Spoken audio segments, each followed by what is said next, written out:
اعوذ باللہ من الشیطان الرجیم بسم اللہ الرحمن الرحیم۔ سورہ سبا اللہ دے ناں نال شروع جڑا بہوں مہر کرن والا ہمیشہ رحم کرن والا ہے۔ پہلی آیت فرمایا ساریاں وڈیایاں اللہ ہی دے لئی نے، جیڑا کچھ آسماناں وچ ہے تے جیڑا کچھ زمین وچ ہے، سارا اوندا ہی ہے تے آخرت وچ بھی وڈیائی اندے ہی لئی ہے تے وہ وڈی دنائی والا خبر رکھن والا ہے۔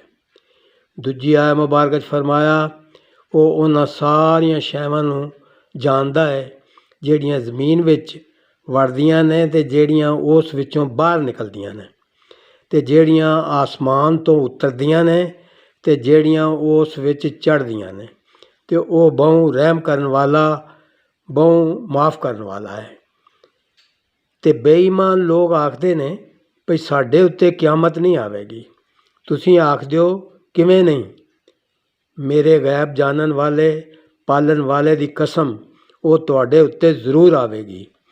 اُندے تو نہ آسماناں وچوں بھورا جی بھی کوئی شے غائب ہو سکدی ہے تے نہ زمین وچ تے نہ اس تو کوئی نکی شے ہے تے نہ وڈی، پر روشن کتاب مطلب لوہے محفوظ وچ لکھی ہوئی ہے۔